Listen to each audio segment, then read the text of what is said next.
On s'embrasse et puis on va au lit. Il me caresse lentement, soigneusement mes oreilles, mon corps avec ses mains et avec sa langue. Je suis déjà émue. Avant, je n'ai pas eu de caresse, juste la pénétration. Je me sentais bien. J'avais l'impression d'être aimée finalement, même si ça peut être faux. Et il ne retient pas. J'ai adoré ces caresses, mais je crois que mes zones érogènes sont disparues à cause de mes médicaments. J'en avais partout avant. Je ne savais pas qu'elles sont disparues parce que je n'ai pas eu de caresses avant. Donc je lui ai dit, je suis très à l'aise avec toi. Ne vous en doutez pas, il est très doué au lit. Il continue à me lécher tout mon corps, même mon gros orteil. Quand il me lèche ma côte, je dis en riant, ça chatouille. Il dit tendrement, ça chatouille, hein? Puis il me fait en cuni soigneusement. Je trouve qu'il est très sexy à ce moment-là avec la couleur de sa peau très saine. Et puis on change la position. Je suis au-dessus de lui. Je ris largement. Et il dit pourquoi tu ris? Je dis en riant toujours, juste comme ça, sans raison. Je ne regretterai pas, même si c'est juste un coup d'un soir. Il dit tu es très belle. Je l'embrasse. Tu es beau aussi et tu sens bon. Et il me répond tout de suite, toi aussi tu sens bon. Il attache mes cheveux avec ses mains. J'aimais bien tous ces toucher. Il dit, oui, tu es au-delà des sexy. Je l'embrasse encore. Il dit, tu es parfait. Je le caresse timidement avec ma main. Il dit, je veux tout manger. Tu veux pas me tout manger? Du coup, j'avais peur s'il me demande de coucher avec lui sans cesse parce que j'ai rencontré un Coréen il y a longtemps qui ne pouvait pas contrôler ses désirs sexuels envers moi. Il ne pouvait pas se concentrer quand il est avec les autres. Il ne pensait qu'à faire l'amour avec moi, même quand on est avec des amis. Il était un véritable fou furieux jour et nuit. Je me suis enfuie loin de lui précipitamment. Donc je ne lui réponds pas parce que j'ai peur un peu à cause de cette mémoire. Il me dit on fera le sexe toute la journée en de ces jours, à la journée de congé. D'un côté c'est très sexy ce qu'il me dit, mais d'un autre côté ça me fait peur également. Donc je réponds pas encore, au lieu de lui répondre, je l'embrasse et caresse ses oreilles puis ses mamelons. Il gémit. C'est effectivement excitant s'il montre sa réaction de mes touches. Je le caresse le long de son torse et puis son pelvis. En fait, je crois que le pelvis est la partie la plus sexy dans un corps humain. Et puis je caresse son pénis avec ma main, avec ma langue, mais je ne pouvais pas faire de mon mieux parce que j'étais un peu fatiguée à ce jour-là. Je lui ai dit, tu éjacules jamais. Il a dit, tu veux que j'éjacule? Je continue à caresser avec ma main et ma langue. Du coup, il essaie de faire sans condom. Je lui ai dit, mais je ne veux pas être enceinte comme mon enfant. Il est surpris et répond tout de suite, je ne te ferai pas tomber enceinte, tu me crois? Je reste immobile. Et puis on change la position, il met ses 2 doigts dans mon vagin, ça fait trop mal, je crie hyper fort.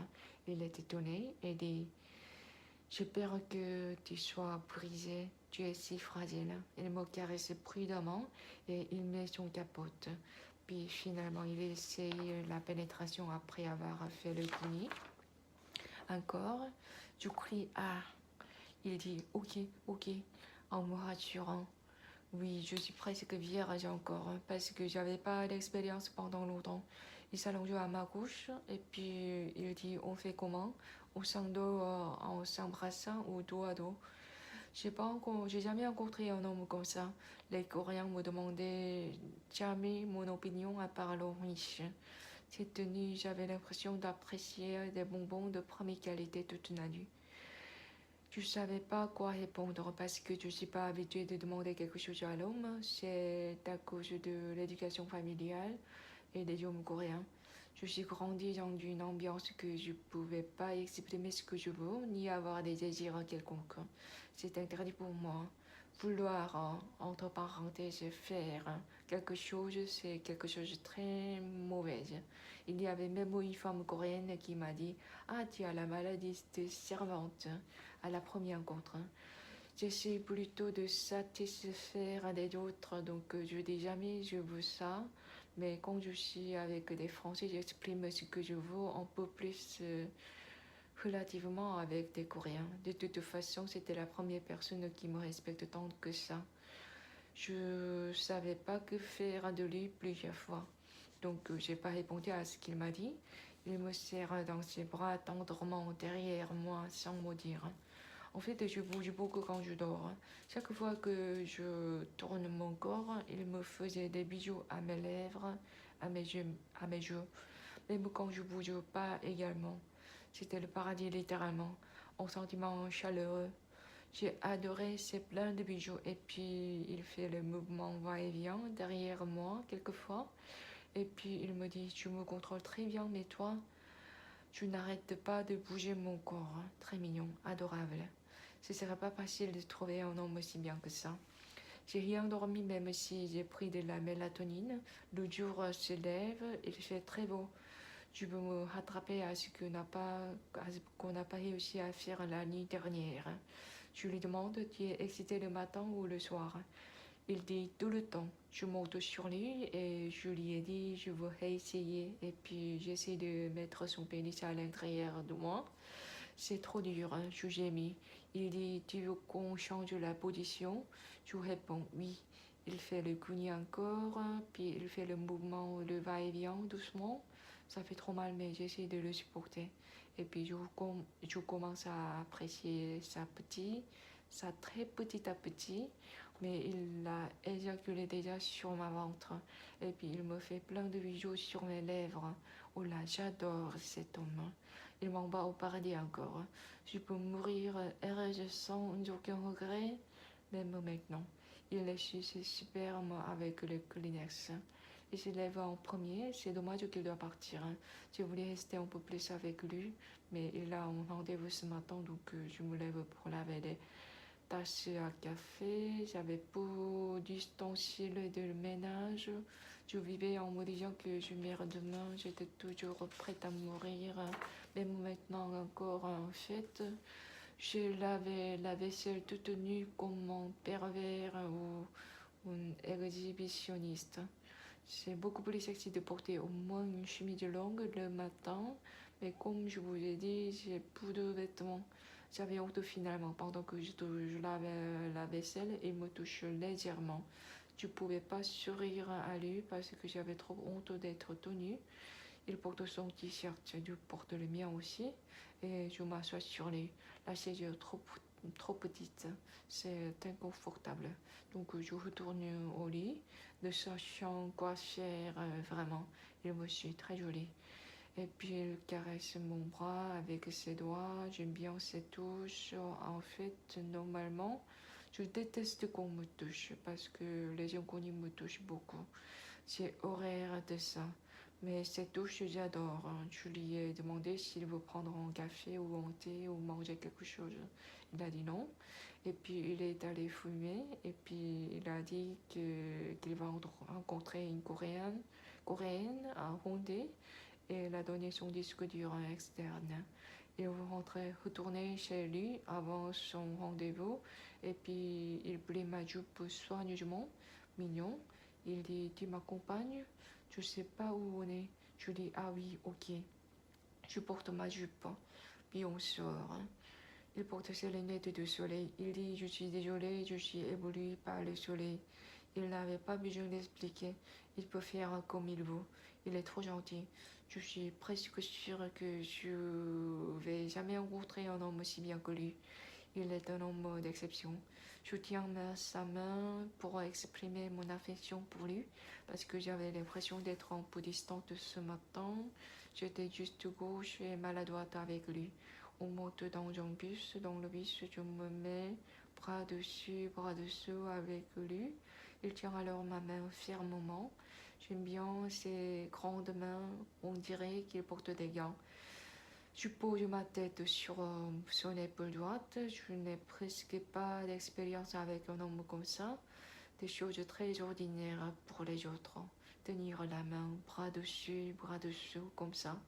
En descendant l'escalator de métro, je lui ai dit, la personne comme toi doit réussir. Il dit, ah merci, c'est agréable à entendre. On arrive aussitôt devant le tourniquet du métro. Il tient mes joues avec sa main et il m'embrasse légèrement sur mes lèvres. Et puis il s'en va sans se retourner. Et puis on s'envoie des messages. Il a pensé que j'ai pas aimé le sexe ou ça me faisait mal seulement. Je lui explique que j'étais sur le point d'apprécier le sexe petit à petit et que j'ai voulu faire le sexe encore une fois.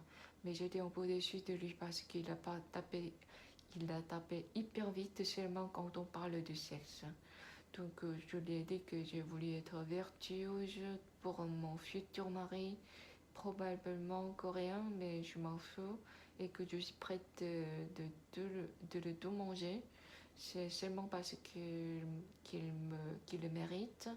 Je me sentais que c'était la bonne chose à faire, même si je savais bien qu'il ne veut pas se poser dans une relation.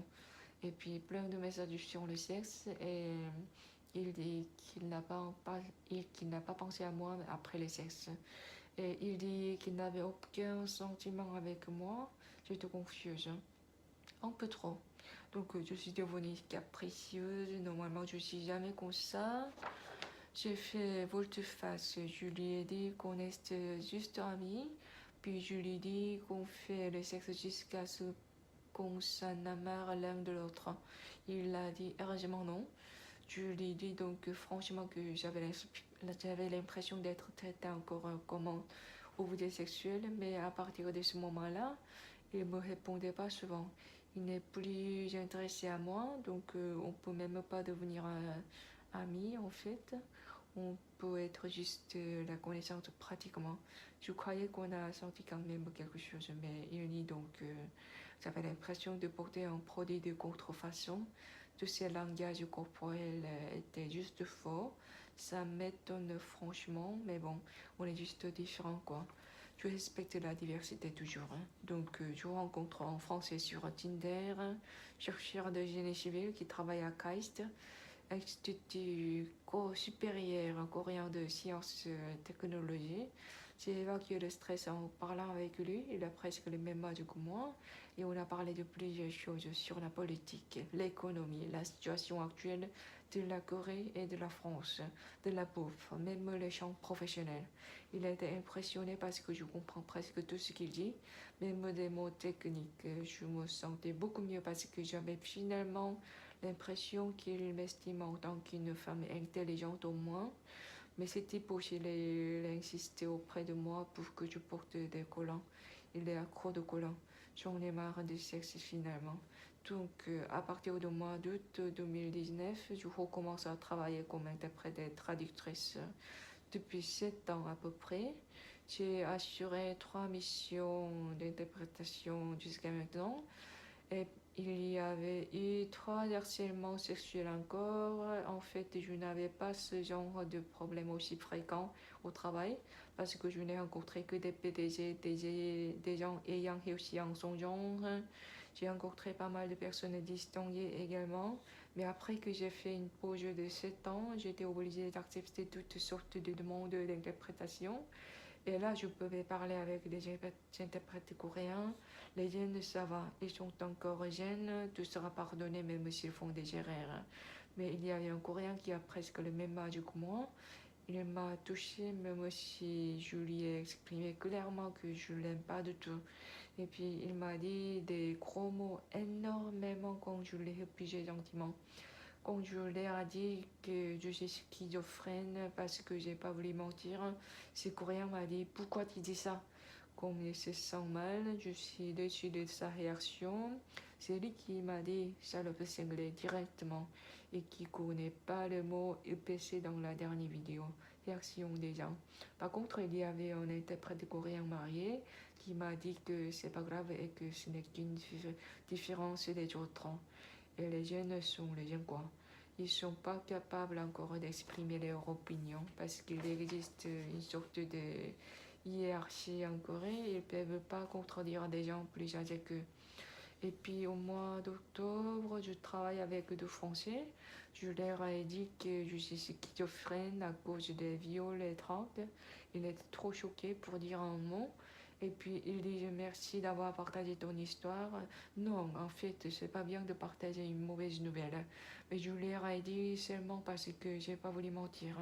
Je suis encore touchée par des Français. Ils n'ont pas peur des schizophrènes. Les Coréens me considèrent comme extraterrestre, donc il agit des fois de façon excessive. Mais les Français essayent de me protéger, donc je faisais de mon mieux pour les faire sentir à l'aise en Corée. On a travaillé dur le jour, on a bien rigolé ensemble le soir, on a mené une vie bien remplie. En français, le plus âgé m'a dit bon, j'ai grandi. Il m'a traité comme sa fille. Ah, tous les deux, il était juste parfait. Il était grand, à peu près 190 cm. J'étais invincible avec eux. J'étais en temps plein de sens, à part une chose. Autre Français de moins âgé, je me souviens plus de son âge, mais lui aussi, il prenait soin de moi énormément. Je sais bien que ce n'est pas un amour, mais plutôt une compassion parce qu'il a sa copine. Et puis il a dit qu'il m'aime bien parce que je suis belle à l'intérieur. J'ai failli pleurer. C'était la première personne qui me voit vraiment pas mon apparence. Tous les gens me traitent comme un objet sexuel ou une poupée accessoire, entre parenthèses. Donc on a couché ensemble. C'était la première fois dans ma vie que je me sens un peu coupable, mais je regrette jamais parce que les forces majeures existent quand même. Mais ça m'arrivera jamais, je me promets. Chose promise, chose due. Comme je vous ai dit, si j'ai de l'argent, j'ai pas besoin d'homme. Je vivais sans homme pendant 10 ans. Voilà, ce sera tout ce que j'ai à dire. J'espère que vous trouverez un bon amour. Il y a vraiment plusieurs sortes d'amour. J'ai l'impression que les gens ont peur d'amour de plus en plus. Avant, c'était mieux, je trouve. C'était très simple. On s'aime à fond. Et puis, de toute façon, j'ai senti plusieurs sortes d'affection. Je ne sais pas si je suis tombée amoureuse de quelqu'un. Donc, j'avais la curiosité, l'intérêt, puis l'affection. C'était toujours quoi. Mais j'ai accumulé de bons souvenirs en moi. Je vous remercie de m'avoir écouté et je suis toujours dispo pour les missions d'interprétation et de traduction. Pour la demande, merci de visiter mon blog. Vous trouverez tous mes sites web concernés en bas à droite de l'illustration de chaîne. Et voilà, à bientôt.